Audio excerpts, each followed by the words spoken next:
know internet historian's Costa Concordia video. One of his best videos because it talks about one of the biggest clusterfucks in shipping history until, of course, the Suez Canal, which he will talk about in a few years, I'm sure. As ever, right on schedule. Welcome to the Q&A. Right, and schedule. For the structure of the video, we originally had a bunch of different title cards, but as we made the video, it didn't flow properly and it kind of ruined the rhythm of everything, so we're going to repurpose them here and show you a bunch of other cut assets too. Number 1. The old intro. Right, we initially plotted a completely different intro for this video. It started out actually as like a mission brief for a Metal Gear Solid level. We crafted a ton of assets for it as well, and the idea was, alright, Snake is going to be sneaking on board the ship, and he may even help cause the disaster, or was watching it unfold, and we'd use a bunch of stuff from the tanker level from Metal Gear Solid 2, but in the end it just felt way too shoehorned in, so we ditched it. But here's some of that. As they leave port in Rome, you'll infiltrate the ship.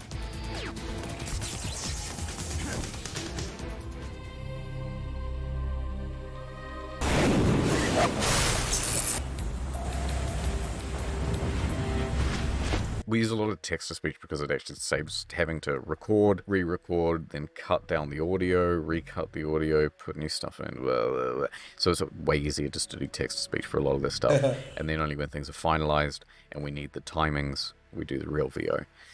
Yeah, so you get the idea. With proper timings, maybe it could have worked, because it gave us an excuse to explain it and keep the high energy there.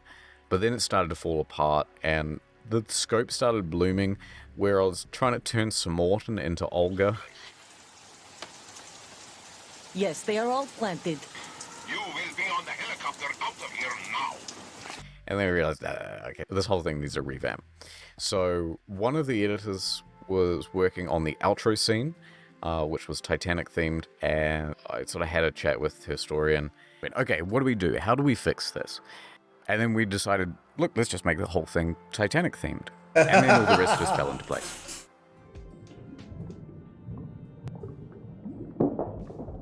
Engineering failures.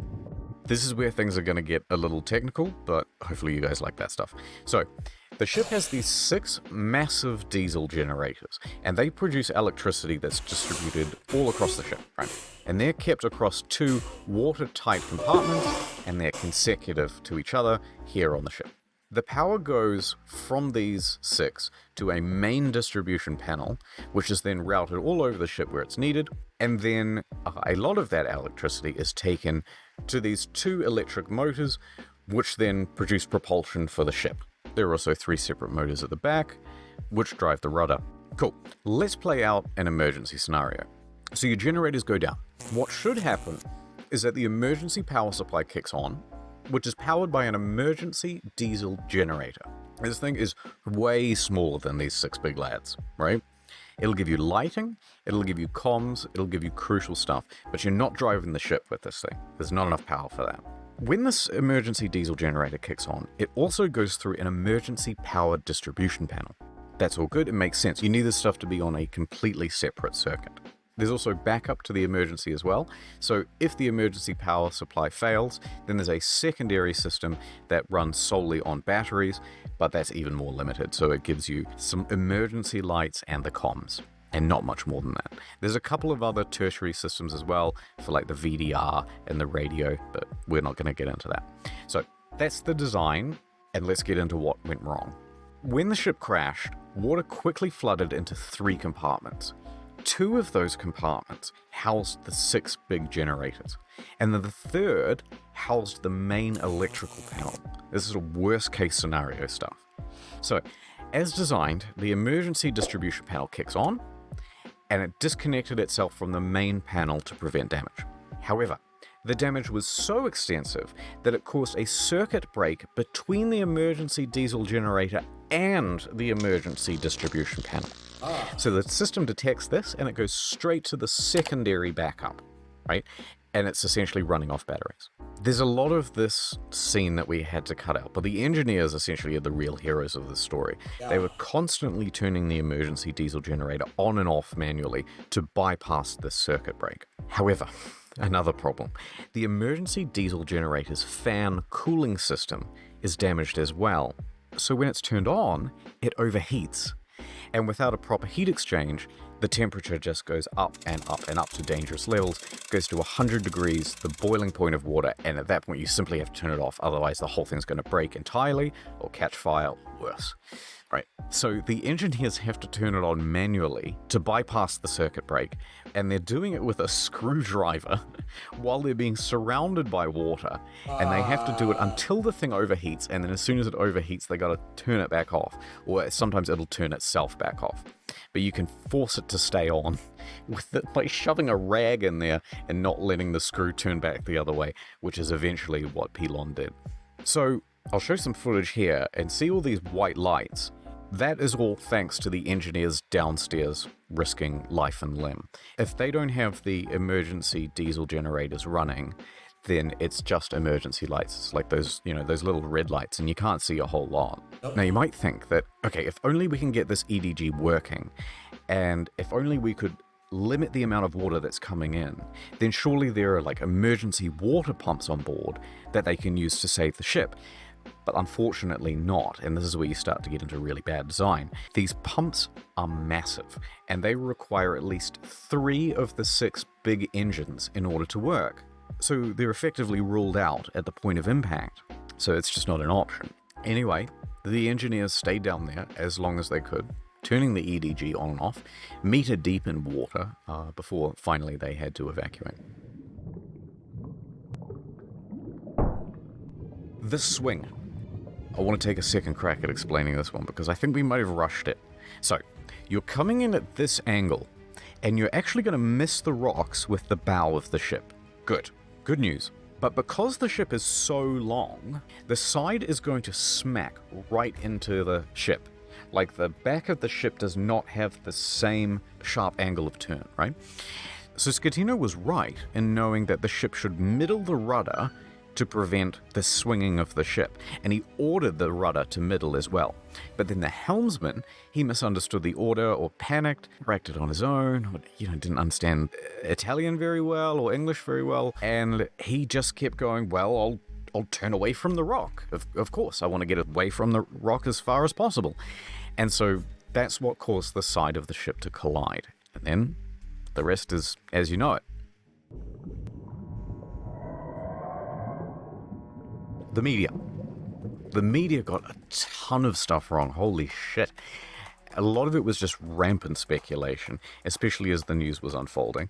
The worst culprits were, of course, the mainstream press. They've gone through mostly now and scrubbed their old articles of the mistakes, but there's a lot of stuff that you can't edit, especially video. Now we only have 5 confirmed deaths, and now that 29 missing is now down to 24. Actually, we have, I think, 11 confirmed It's 11 deaths. confirmed deaths. So I'll try to find it. There's a clip where he talks about the boat using its forward thrusters totally wrong. Apparently with some idea of getting to a port or doing something else. Instead, they move on for some distance and begin to turn. They made no such turn. It didn't do this at all.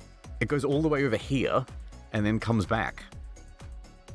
Number 2, they fell for the Hungarian meme. A young Hungarian woman who says she was on board. She called her parents saying that she was on board during this disaster. Didn't happen. Number 3, it was an ecological time bomb, fellas. Ecological time bomb if they don't get that fuel off. But it wasn't. This was all hype. There was a very low chance of that. There was no big oil spill. There was no damage to the environment. In fact, the environment was better off after the sinking had happened. Yeah, I remember when this first happened, I did hear about an oil spill because it was the heyday of oil spill. The BP oil spill was still quite fresh in everybody's minds. So I think that was probably why they were just putting things on for sensationalism without fact. Because these days, this is what the media does. They're supposed to be the fourth estate, but they're not really anymore, are they? and they had done all the cleanup. Fish stocks were up, you name it. Everything was better on all metrics. You know, you can see the, can you believe it, the whoa inflection in her voice and the ramping up of the drama. This is all just entertainment, it's not news. Such a large scale. And look at all these people just on a rope. How scary that must have been trying to get off this ship. Okay, this is a good one. Gripping new video just in that shows us what was happening inside the Costa Concordia as water rushed inside the ship. This footage is not from the disaster at all. It's actually from a swimming pool malfunction on the Carnival Paradise, a different ship altogether, from 3 years prior, in 2009. Between the events on the nights of 1912 and 2012 are the reason I'm a conservative. Ad time. You know, Raycon man? Yes! You're a good guy. You deserve to find someone who appreciates you. Yeah, the Raycon E25 earbuds. They cost half of the price of other premium earbuds. Exactly. You're a great catch. I'm gonna set you up with a friend of mine. So I told him that I could totally fit it, and guess what they said? What? Exactly. God, it's so nice to meet a guy who pays attention. Yeah, the weather really is nice today. That's a great idea. Let's go for a walk in the park. Ooh, ice cream. What flavor should we get? Yeah, they come in like 6 different colors. Good call. We'll get one of every kind. Aww. Aww. Aww. Lost you there. Did you say something? Oh, thank God. I'm so glad. Oh my God. Of course I'll marry you, Raycon man.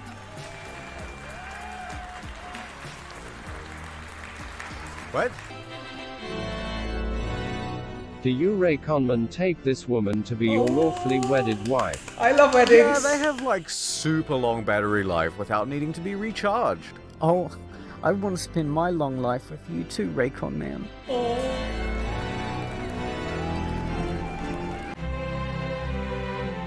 Merry Christmas, kids!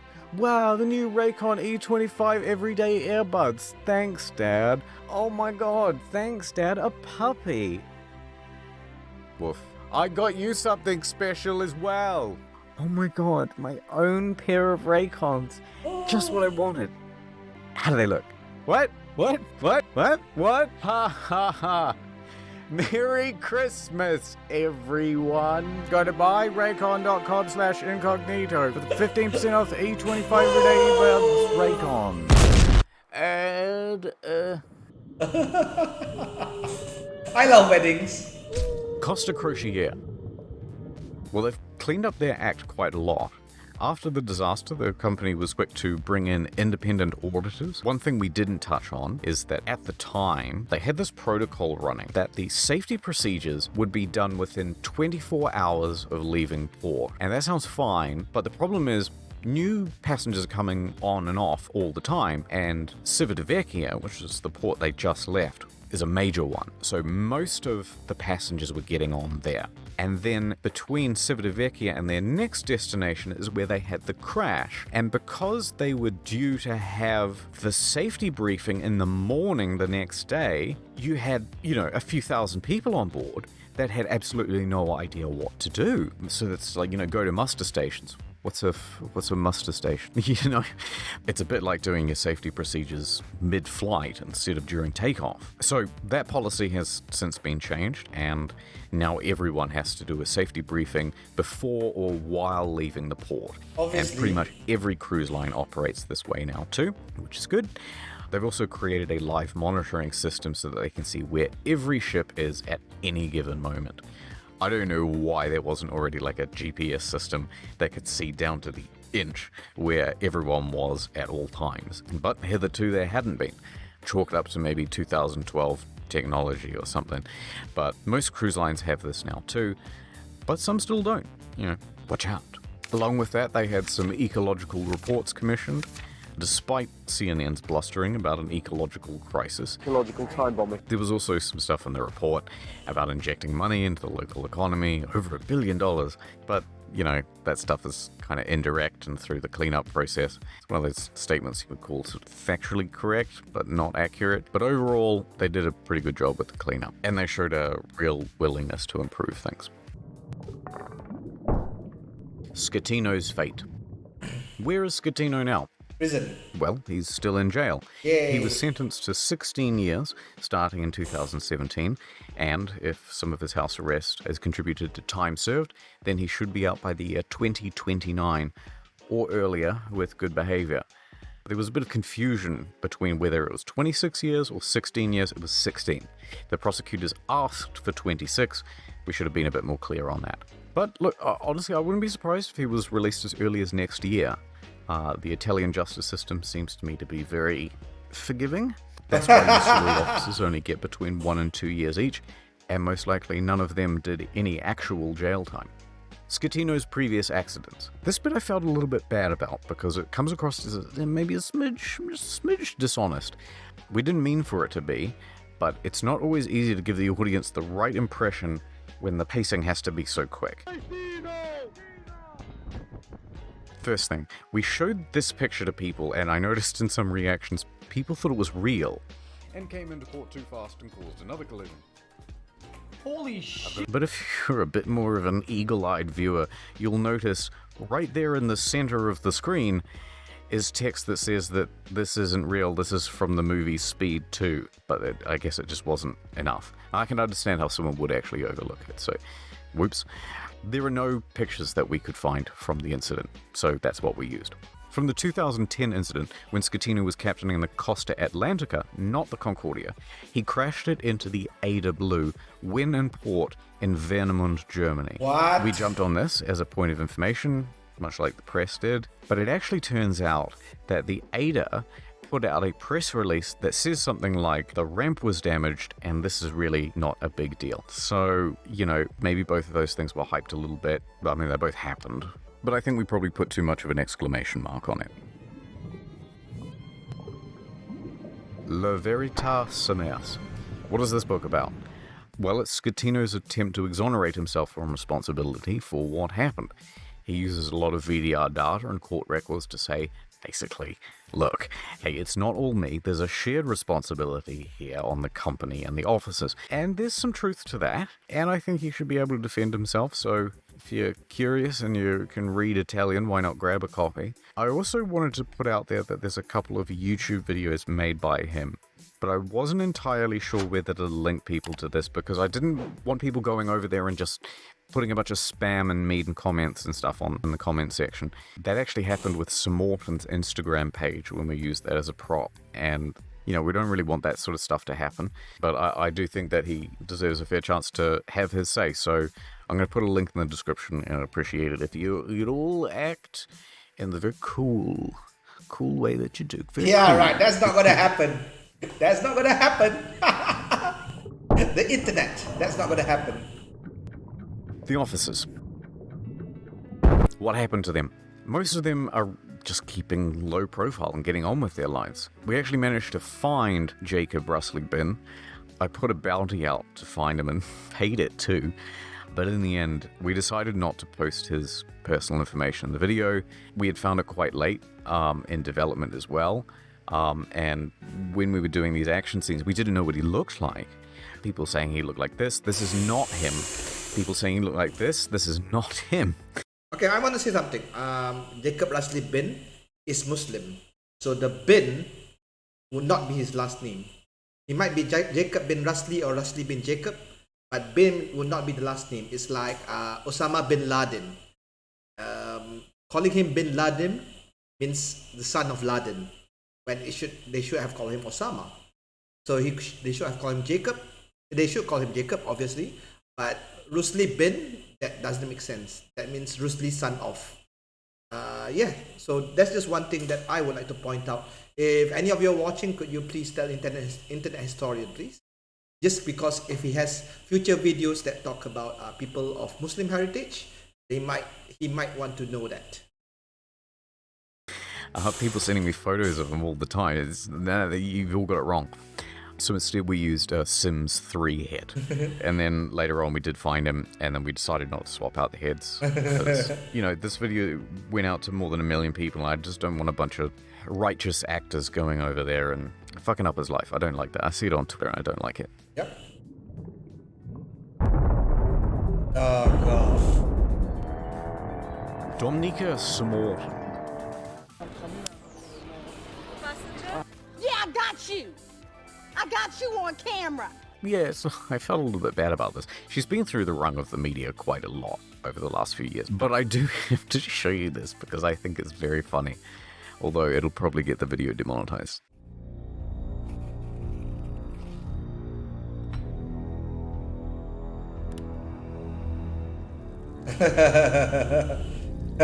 What the fuck?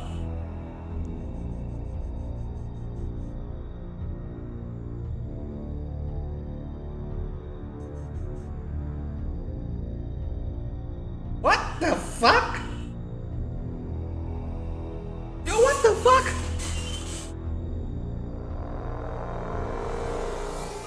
What the fuck? What? A injecta copiilor tăi droguri. There's also a misconception that the captain was going too close to shore because he was trying to show off to Samorton. Yo, what the fuck? What the fuck was that? What the fuck was that?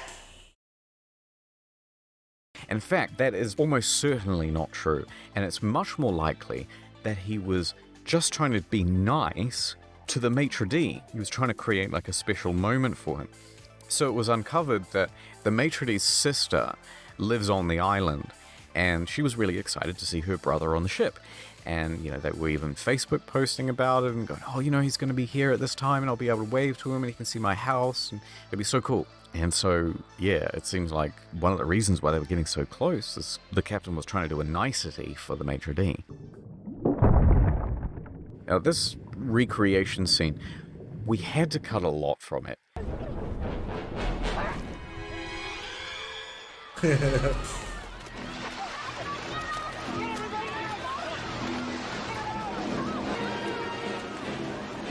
It was originally 35 minutes long. It was just way too much. And so once we had the full scope of it, essentially storyboarded the whole thing out on the timeline, we started paring it back. And most of the things that were cut were phone calls between the bridge and the engine room. Here's some examples. Already, this is becoming a big story. Io Carino says to the staff captain, "The situation has become unbearable. There's 1 meter of water. Also, there's water in the elevators." The conversation between Chief Engineer Pilon and Captain. Pilon says, "All flooded, DG 1, 2, 3. They just keep asking the same questions and giving progressively dire updates. The captain calls the lower deck. "Is there water?" But there's no response. Hello? An unconfirmed voice says, "Watertight doors closed." Okay, you see about the blackout. The important thing is that no water is getting in. Many voices. Abandon ship, abandon ship, abandon. Some of the dialogue in these scenes also might seem a bit unpolished. That's because we're trying to use as much direct quote as possible from the characters. Rather than summarizing what they said or putting too much of a comedic tone on it, we figured the more we went into like the comedic route, the less it would keep this sort of intrigue and drama of what they were really saying, you know, what they were really feeling. There was also a ton of repetition.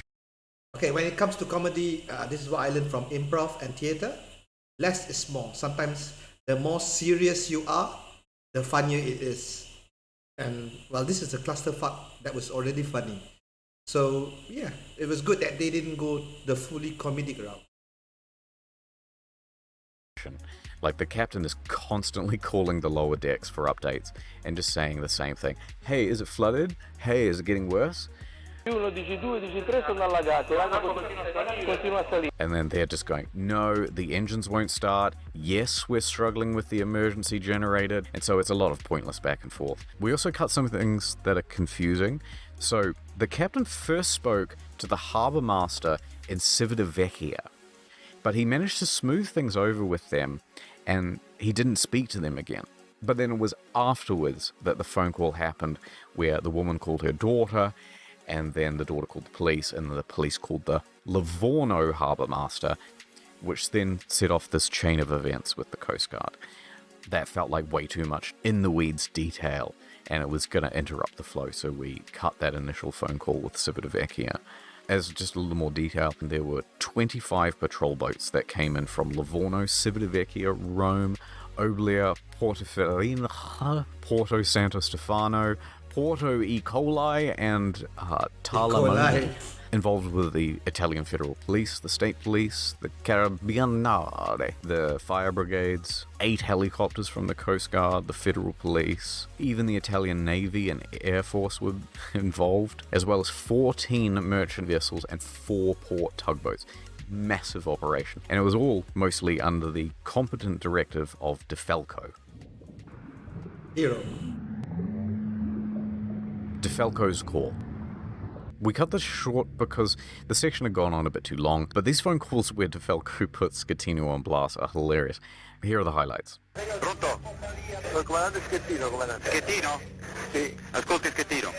Ci sono persone intrappolate a bordo. Adesso lei va con la sua chaloupe sotto la prua della nave, lato dritto. Lei è chiaro? Allora, comandante, le dico una cosa. Parli a voce alta. Allora, la nave adesso, io sono qua di fronte... Comandante, parli a voce più alta. Metta la mano davanti al microfono e parla a voce alta. Comandante, allora, in questo momento la nave è inclinata. Ho capito. C'è gente, ascolti, c'è gente che sta scendendo dalla biscaccina di prua. Lei quella biscaccina la percorre in senso inverso, sale sulla nave e mi dice quante persone e che cosa hanno a bordo. Chiaro? Guardi Schettino che lei si è salvato forse dal mare, ma io la porto veramente molto male, faccio passare in anime di guai. Vado a bordo, cazzo! Comandante, per cortesia. No, per cortesia, lei adesso prende e va a bordo. Mi assicuri che sta andando a bordo. Io sto andando qua con la lancia dei soccorsi, sono sotto qua, non sono andato da nessuna parte, sono qua. Che sta facendo, comandante? Sto qua per coordinare i soccorsi. Che sta coordinando lì? Vado a bordo, mi coordini i soccorsi da bordo. Lei si rifiuta? No, non mi sto rifiutando. Lei si sta rifiutando di andare a bordo, comandante? No, sto andando. E mi dica qual è il motivo per cui non ci va. Sto andando perché ci sta l'altra lancia che si è fermata. Lei vada a bordo, è un ordine. Lei non deve fare altre valutazioni. Lei ha dichiarato l'abbandono nave. Adesso comando io. Lei vada a bordo. È chiaro? Comandante. Non mi sente? Sto andando a bordo. Vada.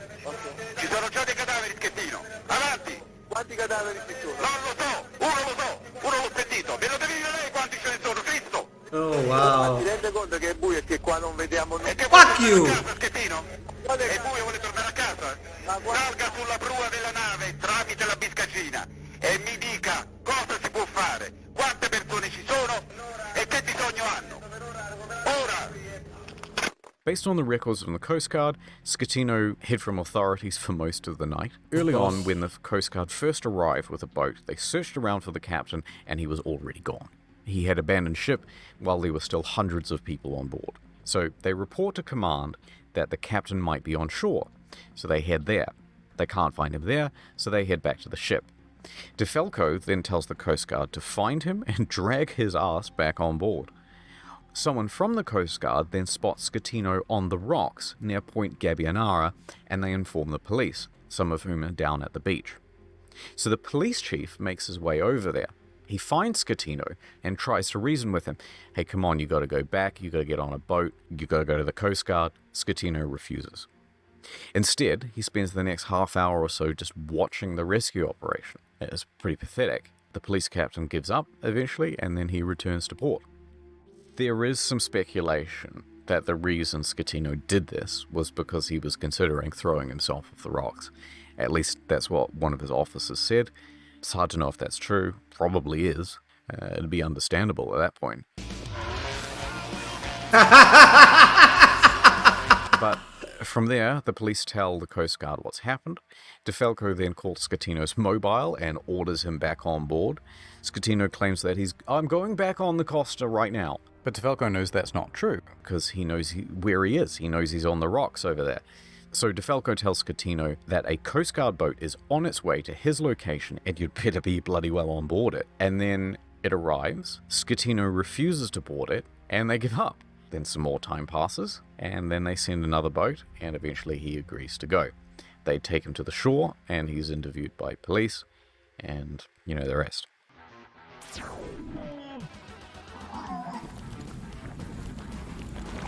So let's talk about De Falco's demotion. It's hard to know exactly what was going on between DeFalco and Delana. A lot of it seems to be this overshadowing thing, but there's one more factor that might have been the missing puzzle. I'm not saying this for sure, but it was a thing that was heavily speculated about. Not long before he was demoted, DeFalco had expressed public support for the victims of the Moby Prince disaster. Now, the Moby Prince was an Italian ferry which used to operate in Livorno until April 10th, 1991, when the ferry was involved in an accident and 140 people died. It's widely regarded that the incompetence of the Italian Coast Guard at the time led to this high death toll, as well as a corrupt judicial system which essentially absolved these government officers and their mishandling of the situation, and they were able to cover up for the disaster. So after DeFalco expressed public support for uncovering the truth of what happened, he received his order to be transferred to admin. Very interesting. A lot of people considered that to be far too coincidental and that it was punishment. There was a fair amount of public outcry after this happened, and there were even politicians demanding an explanation as to why something of a national hero had been snubbed. Once he said, "See you later," to the Coast Guard, he joined the Five Star Movement, an Italian political party, and was elected in March 2018, and by December that same year he was expelled from the party. I don't know a whole lot about it. He claims that he was expelled because he didn't vote in line with what the other party members wanted, and so today he serves as an independent.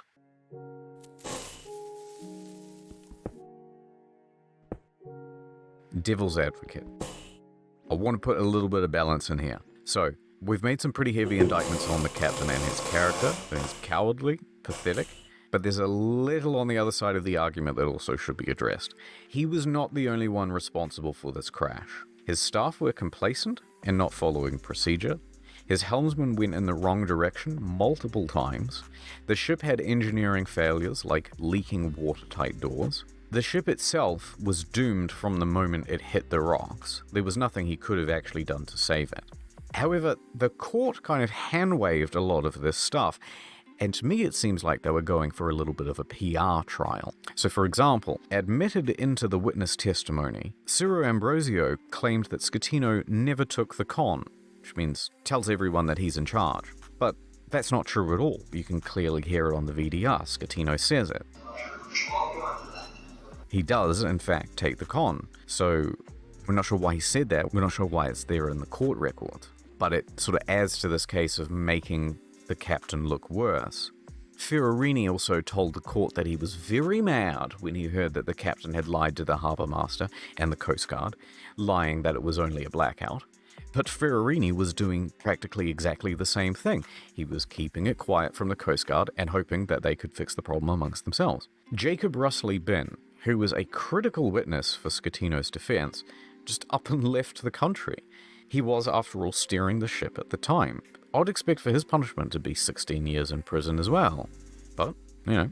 The court also focused quite a lot on the affair with Sir Morton, even though it had basically nothing to do with the tragedy. It was fairly incidental. To be fair, we did that too. We thought it was funny. But they turned it into a media circus, and the claims about her distracting the captain, as far as we can tell, are just untrue. Thank you for the note, by the way. One of the editors here says, it's not like he had her bent over the steering wheel at the time. Yeah, brilliant. Yeah, couldn't have put it better myself. Schettino's lawyers eventually talked about taking his case to the European Court of Human Rights. They said that basically they'd already decided his guilt and didn't give him a fair trial, also citing that no one who was judging him had nautical experience or had worked on a large ship before. You know, make of that what you will. But you know, they did also give all of the officers plea deals and essentially only put Schettino on trial, practically guaranteeing a conviction. Yeah, so anyway, I just want to balance out the argument there. Should he be in jail? Yes. But all these things too. I'll point out one more thing as well that might get a little bit into the weeds.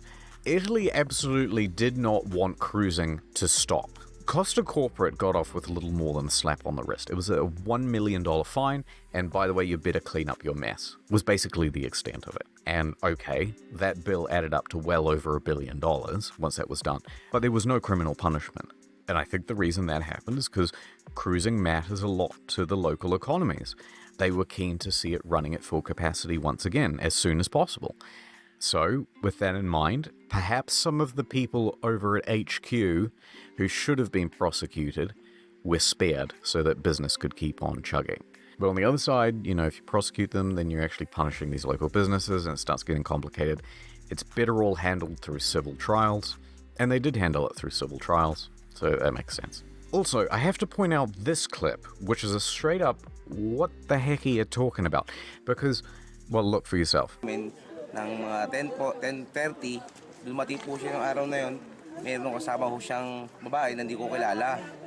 Yung time po nun, naramdaman po namin na nagbagsakan na ho lahat ng mga niluluto namin sa cook. Nung si komandante, tinignan ho sabi namin. The captain was non-stop on the phone the whole time. This is all clear on the VDR. The lights were out.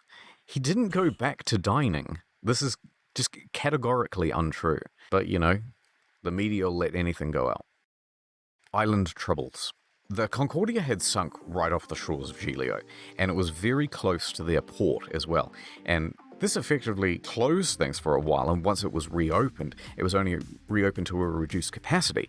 And for the fishermen who worked there, it's not just a matter of, oh, you avoid it and you'll be fine. There's a ton of security, there's cleanup crews roaming around, there's all sorts of things that just mean that you can't come and go as you please anymore. And of course the locals weren't too happy about it. There was this big fuck-off cruise ship ruining their slice of paradise. It had also become a hub for tourists to visit and gawk at the ship. Well, to be fair, if I was in the area, I'd be sailing out there too to gawk at it.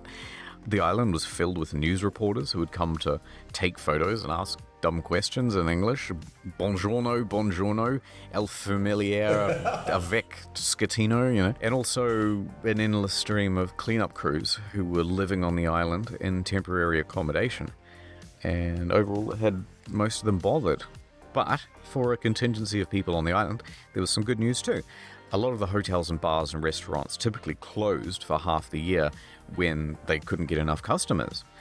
You know, it might be winter time, something like that, and people wouldn't come and visit in high enough volume for them to keep their establishment open. But for that period, while the cleanup crews were there, they were able to keep things open all year round.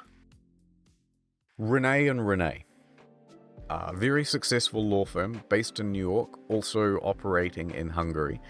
Mr. Renee speaks Hungarian fluently, hence why he takes on a lot of these cases, and he was able to suss out that it was a scam well before the media did. Renee also has a track record for successfully suing cruise lines. It seems to be a bit of a specialty of theirs. In this segment, I had quite a few people comment that I was wrong about Hungary having no laws for insurance fraud, and maybe you're right, but that's a direct quote from Mr. Renee, who specializes in this area of law. So I just took his word for it. Also, this is in 2012. Maybe it's not true of today. And that wouldn't stop them from being prosecuted for other crimes, regular fraud, lying to authorities, for instance. But they weren't. And the point is that the couple got away with it. Mario Pellegrini, the deputy mayor. We just wanted to include this bit because we thought it was a good example of what someone in a leadership position should do.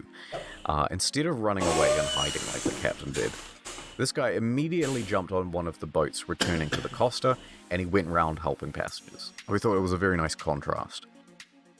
Martin the Magician. Maybe we didn't do the best job explaining here, so let me do a quick recap. Essentially, you've got this magician, and he's doing a cut woman in half trick, and just as the assistant is about to step into the front half of the box, the ship crashes. And everything gets put on pause. Then there's also a dancer, right? Rosalind Rinkin, and she's already in the box, because once they cut this lady in half, right, she's going to stick out her legs, right? So, as part of the act. So Rosalind can feel the jolt, and then she can hear the audience murmuring, and she's like, whoa, whoa, whoa, let me out, let me out. Then the lights go out, and you start hearing more like, whoa, whoa, what's going on? And then at this point, it's pitch black, right? And Martin flicks the latch to let Rosalind out so that she can get out. And then he just bolts off the stage. He just takes off running. And then the lights come back on, and it's this bizarre ta-da, because they've ruined the cut woman in half trick and you can just hear his footsteps running away across the wooden stage in the distance. And everyone's going, wait a minute, what the fuck? This guy, he's just leaving? What the heck? And people start to panic a bit. And then Rosalind, the assistant, kind of go, oh, maybe we should start directing the audience out of here. And then later on, when the ship starts to tilt, the whole box just falls right into the audience. And then by that point, everyone's just panicking. Okay, get the fuck out. Got to get back to our cabins. We've got to get to muster station. We've got to get out of here. But I think it's very funny that Martin just ran away. He's a fairly famous magician. He's been on telly a few times. You can see his stuff on YouTube. The pasta dish. What did we do with it afterwards? We threw it away. It's like $1's worth of pasta and $1.50 jar of sauce. I offered it to the editors, but amazingly, they didn't want it after I put my grubby hands in it and threw it into a dirty sink. Ungrateful, that's what I say. There they are. The deets.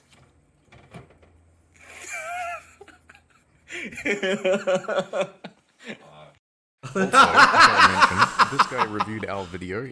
Okay, I'm going to talk. Sailor Vince is awesome, but I just want to say, I know why he bled the feet, because he didn't want any foot fetish things, because the internet is weird. But yeah, oh, Sailor Vince, I like him. He's a nautical expert waterman, and he said that we were very accurate. Thank you very much. By the way, I just want to say that this is an excellent recollection of the whole event.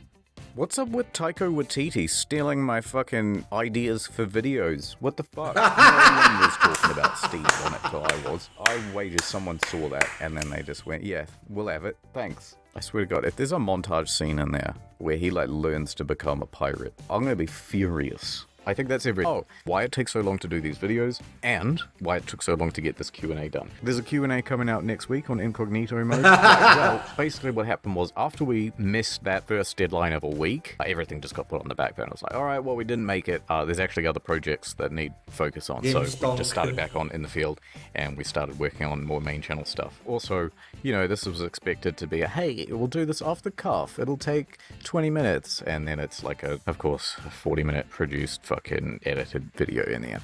We had to find a lot of old assets as well. The main channel videos, I feel like maybe we just never explain why it takes so long to do these things. Here, you know what? I'm going to do a little breakdown of what each scene requires to show a little bit of our timeline.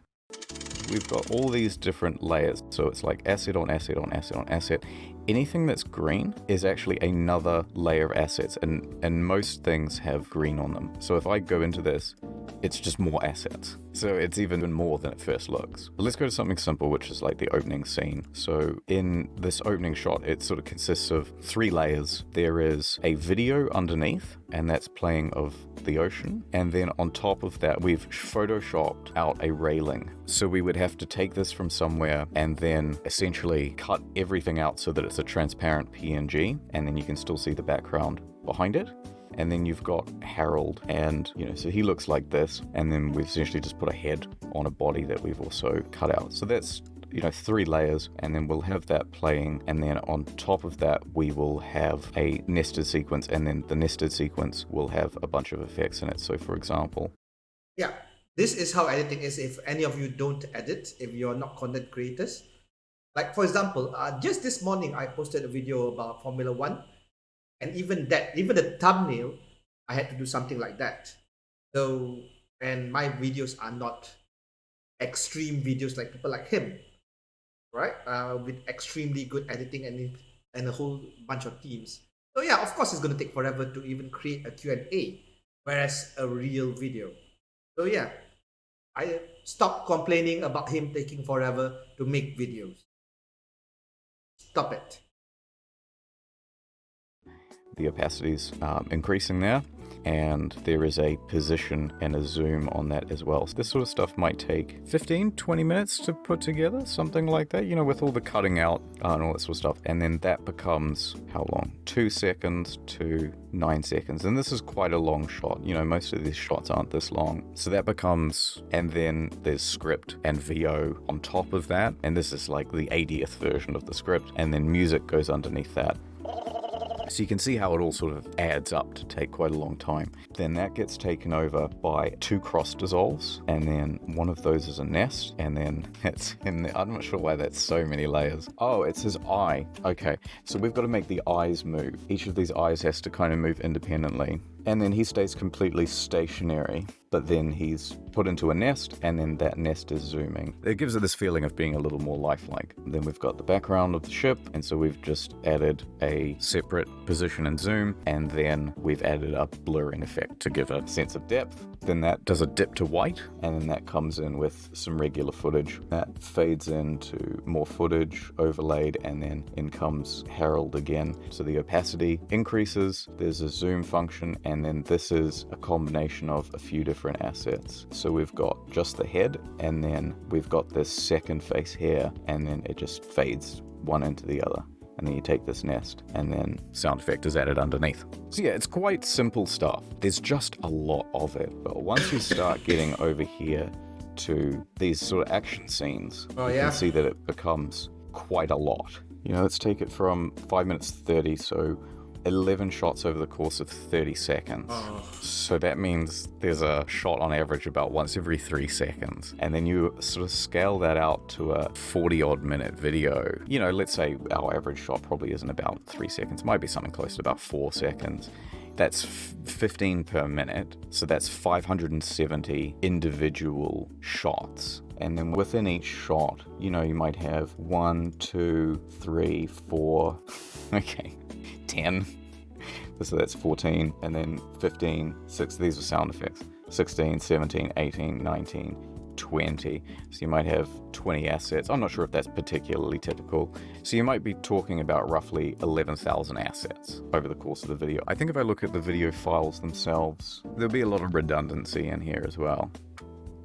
Fuck me, 185 gigs. Wait, fuck. Look at it go. Fuck, about a quarter of a terabyte.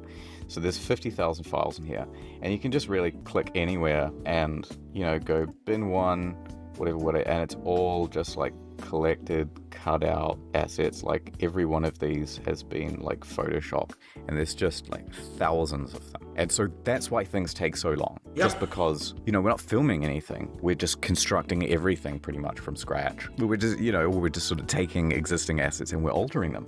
And so that's what's going on. It's not like, oh, you know, it's July, maybe we should put out a video.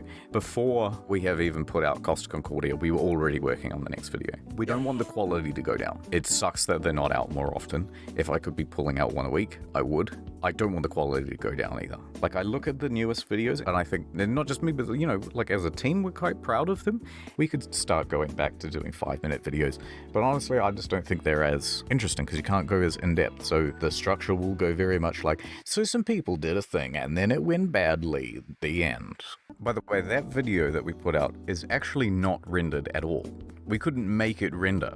We tried everything. We tried pulling all the files into a new project, tried on different computers, tried it on the server, tried it off the server, different formats, different codecs. We were troubleshooting, going piece by piece, finding anything that had an error code in it. Okay, yeah, this PNG will replace that, da-da-da-da-da-da-da. And in the end, it was so impossible. What we had to resort to was, we took this preview render screen here, right? And then we just blew it up full screen. Then we opened up OBS, and we just started screen recording the whole thing. What the fuck? So we would screen record the preview, and then we just kept going until there was a dip in the frame rate, and then we stopped the recording, and then we started it again, and then re-recorded the next few minutes. We basically did that over and over and over the whole way through the timeline, and then we took those recordings, strung them all together like this, and then cut off the overlap. And that's the video. We still don't have a proper rendered version. Secret channel and channel update stuff. I've read a few comments, and I think people think that we just sort of sit on our hands and then maybe a month before the video we start working. Or, you know, we've got all these videos on side channels coming out. It's like, why is he working on this and not on the main channel? And it's totally a fair question. I'd want to know. And the answer to that is, well, we're always working on a new main channel video. There's never really a period when we're not working on one. And then the side channels have been made in such a way that all I really need to do is a recording for them and then do more of a producer role. So I'll come in and I'll critique the thing and I'll go, that's not funny. That sucks. And maybe here's a reference that should go here, and no, that should look more like that, and help with some of the timings. And sometimes I'll come in at the last minute and do the final polishes on the edit. But that's about the extent of stuff I do for other channels. My main job is the main channel. And look, even if we shut all these other ones down tomorrow and said, okay guys, we're all working on the main channel, videos wouldn't come out on it any faster or more frequently. So basically, you get the main channel when it's done. Second channel, about 1 a month. So, you know, we should have on average, I'd say about 10 a year of those. There's 3 other channels. There's a live channel, which I haven't been paying any attention to for a while. There's story mode, which is just basically video games run through. It's found flicks of games, and I just do the VO for that. I come in, I haven't read the scripts in advance, and so it doesn't take pretty much any of my time. We just sit there for 30 minutes recording and basically interrupting each other, me and another editor usually doing the VO. That's great fun, and I don't do any of the editing for that. And then there's this other channel, which is just for a completely different audience altogether. Yes, this is probably not your thing. It's not entertainment, it's not funny, it's just like a reference index. And so Historian runs that channel, and she just goes, here's a thing, and here's what it is. That's it. That's the whole idea. And it's basically supposed to be an analog of Wikipedia. So instead of going and reading an article on Wikipedia, you just go, type it into the YouTube search bar. Or this channel, which is like how to pronounce banana in English. It's like, here you go, banana. Banana. If they find it and they go, this is fucking not for me, and they don't subscribe, that is totally fine. A lot of this content is catered to a pretty different audience. Yep. Other than that, for now, I don't have any other channels, but I'll let you know as they come up. Eventually, we will have dozens of channels, and then I will franchise them out, and it'll be like a McDonald's in every state. And then we'll own a ton of them in secret, and be like, oh fuck, We'll say it's next one one. owned by H, is this one owned by H? And then we will rule BDSM! and we will put them into CeeLo coin, and then we will buy a private island with the winnings. And then I will drive a boat into...